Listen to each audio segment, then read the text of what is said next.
सारा दिन मैं ये पेंचर ही लाना तो बड़े बड़े दरबारों से जाना रोज़ डेली बिला नागा दाता साहब आईदा ਜਿਹੜਾ ਕੋਈ ਰਾਸਤੇ ਜਾਵੇ ਉਹਨੂੰ ਪੁੱਤਰ ਫ੍ਰੀ ਲਾਈਦਾ ਨਾ ਧੀਏ ਨਾ ਕੋਈ ਪੁੱਤਰ ਹੈਗਾ ਦਰਵੇਸ਼ ਬੰਦੇ ਆ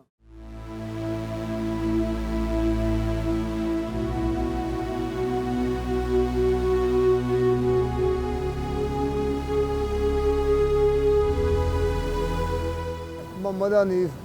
ਇਹ ਟਾਇਰਾਂ ਪੈਂਚਰ अल्लाह के राह पे फ्री करना काम यही है अल्लाह के नाम का मैं काम शुरू करता हूँ अल्लाह का नाम लेकर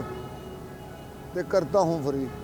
ये सुकून इसलिए मिलता ना ये पुत्र सुकून इसलिए ना मेरा धी है ना मेरा कोई पुत्र ही सुकून मेरे इसलिए मिलता है जोड़ा बंदा मैं ला देंगा पेंचर वो जाके सिर्फ घर जाके कहेगा मैंने बाबा मिलया थी मैंने दुआ मिल गई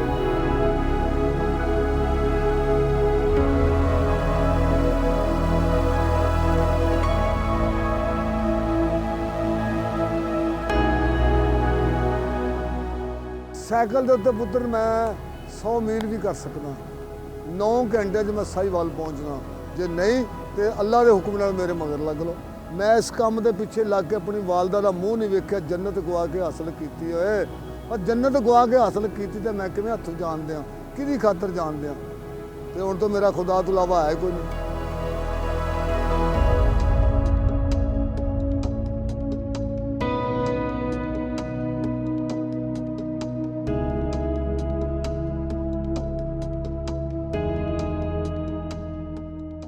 दरवेश है जोड़े अपने आप कहने बाबा जी असी तुहानूं टूपा लै देंगे तो वह अल्लाह भेजदा लेकिन पेंचर के पैसे नहीं मैं लाँगा कोई बंदा कहे बाबे ने पेंचर के पैसे लैने मैं उन्हें गुनाहगार होवांगा अल्लाह के नाम का काम किया तो अल्लाह के नाम का करना पुत्र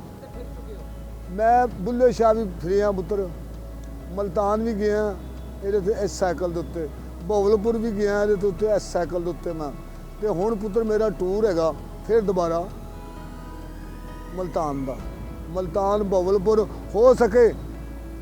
शेवन श्री साइकिल से चलीए धमाला पाती जाए गल तो धमाला नहीं ना पुत्र तो लेकिन यह है पुत्र मैंने तो दुआ चाहिए और कोई शह नहीं चाहिए